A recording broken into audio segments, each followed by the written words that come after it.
Good morning, students. Today we will be discussing on a new topic, that is the tissue. This is our second lesson for biology, that is the chapter 6, and we will be starting with what we already know.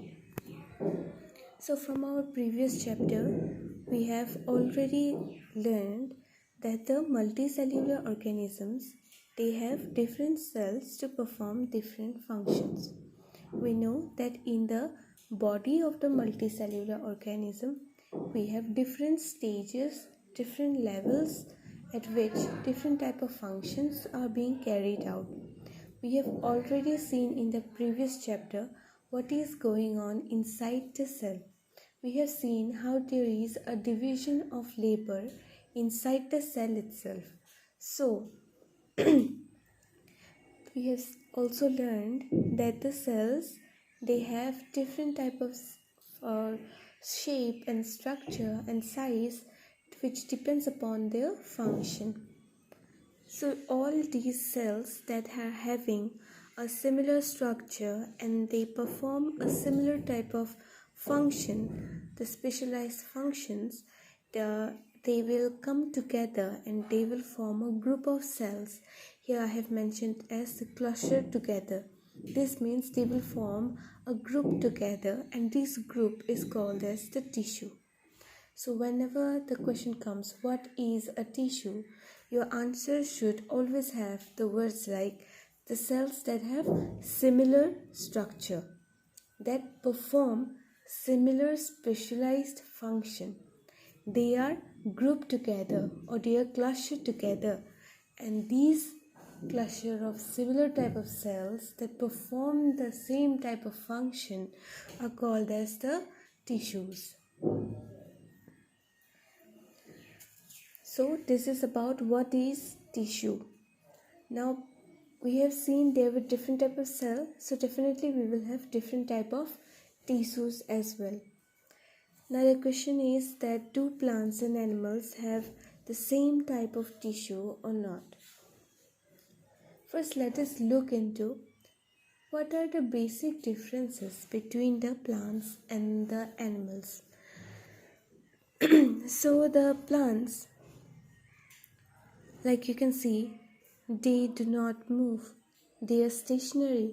They will remain in a fixed position throughout their life. But the animals, they need to move. They need to move to carry out different type of functions. They cannot remain stationary in one place. The plants, they remain upright. Upright means they stand erect. The plant, because it will stand in one fixed position throughout its life, it will need to stand straight, stand strong in that particular place, because even if the weather condition changes, even if the season changes, even if there comes any kind of natural disaster, the plant has to stand there. It cannot move, so it has to remain upright throughout its life. The next thing about plant is that they will need more support. Now why more support? Because they are standing in the fixed position, they cannot move. They need to be standing upright. So whenever we say the word erect, we say the word upright, what comes to our mind is something standing very strongly in a position, very straight. So all this strength of standing in that position, protecting itself from whatever happens in the outer environment, needs more supportive cells. So the plants, they need more support than the animals. The animals can easily move and run for shelter. They can run away into different places whenever there is some kind of disaster going on in the area. But the plants, they will need more support to withstand all kind of disasters, to tolerate the atmospheric conditions. And in case of the animals, because they have been moving around for this, they may be searching for food, or they may be moving around for shelter or for finding mates, or for performing the different functions in their body, they will require more energy than the plant, because the animals involve a lot of movement, and when something is moving there is force included, so there definitely needs to be energy. So the plants need more support, the animals need more energy. And the type of growth that comes, both the animal and plant have different type of growth. We are very much aware that a plant will grow differently, like it will have different parts that grow at different rates. But in case of animals, everything, all the parts grows evenly. It is not like in the animal, in a month the hands will grow and in another month the legs will grow. No, in animals, everything grows evenly. It goes on gradually. The growth may be slow, but it's gradual, it's even. But in case of plants, the growth is not even. Some cells will grow faster, some cells will grow slower. Some cells or some parts of the plant will keep on growing forever, but some parts of the plant will die. So let us look a little bit more in details. Now see, all parts of the plant do not grow equally. Just like we have seen that the leaves will come out, then the stem will come out. The stem will keep on growing, it will keep on branching off, it will give out many substems and sort of things. But the leaf that grew at the very beginning, that do not remain forever. The leaves that will come in the new stems, they will be new leaves. So we can see that in case of the plants, some parts such as the roots and the stem, they will keep on growing. They will keep on growing forever, especially the tip of the plant. It keeps on growing. But in case of animal, if we see, the growth is more even in all the parts. That is, the growth, just like I have said a few minutes before, is equal for all the body parts. When a baby is born, it has a fixed proportion how much the leg should be, how much the length of the hand should be, how much the body should be. And as the baby grows, so does the different parts all together. If it is 1 year old, the hands and legs, we can say they have grown to a certain amount with a fixed proportion. Not one part is growing more or one part is growing less. Also, we have seen that the plants, they are going on dividing forever.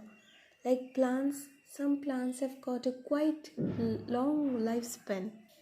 They can grow and expand, and they keep on becoming larger, they keep on forming new leaves. But in case of animals, they have a more complex system. We do not like make one part of our body die at a time and the rest part can live. Like in some plants, you might have seen that one stem of the plant has died, but the rest of the plant is still alive. But in animals, that is not possible. It is not like your hand will die and your body will still be called as a living. So whenever life goes out of the animal, it is all together. All the life will go out at once. The animals have a more complex system.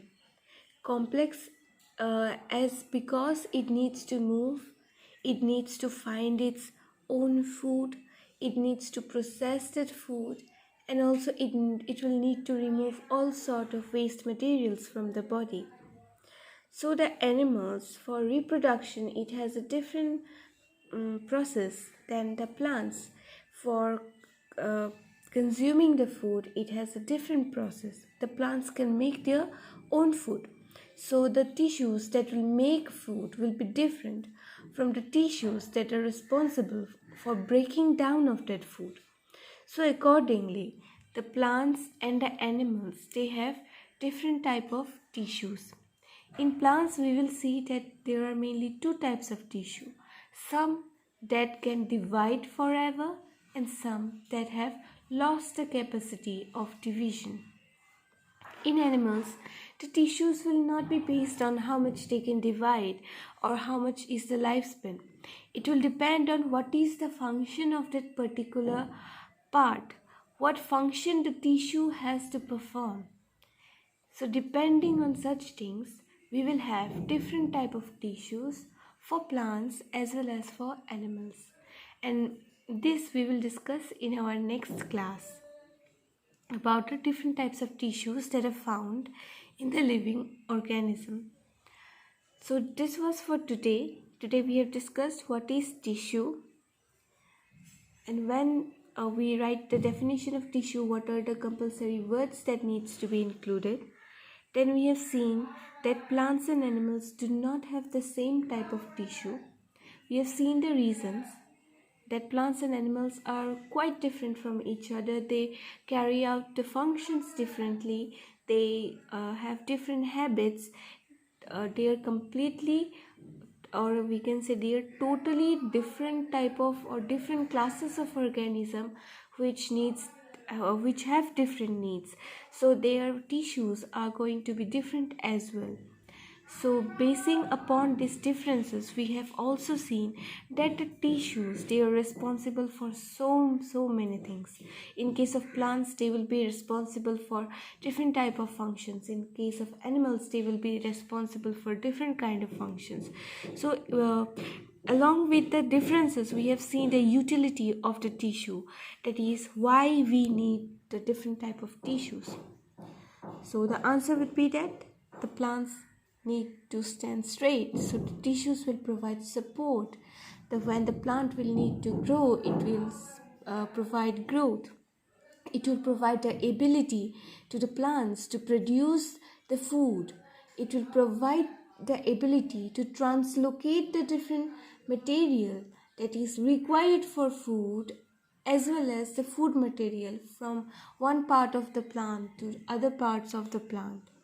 Like for absorption of water and minerals, the things will move from the roots to the leaves, and for movement of the food, the things will move from the leaf to the different parts of the plant. And in case of the animals, we have seen that they are required for growth, for even growth. The growth takes place very much evenly, and for that we have different type of tissues that are responsible for growth. We have different type of tissues that will be responsible for movement, like the muscle tissue that will do the function of movement. We have the skeletal tissues or the bones.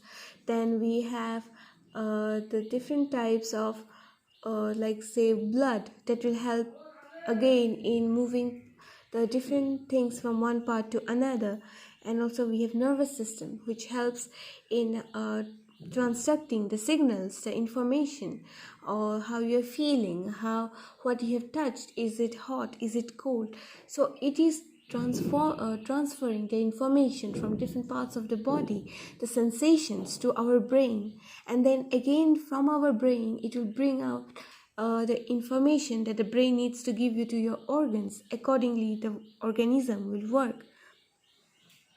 So we have seen the difference between the plants and animals, and how the tissues are responsible for the different functions in case of the plants and the animals. So basing upon today's discussion, you will be solving question number 1 and question number 2 of page number 69. So this was for today. I hope you have understood. If you have any doubt, you may contact me personally.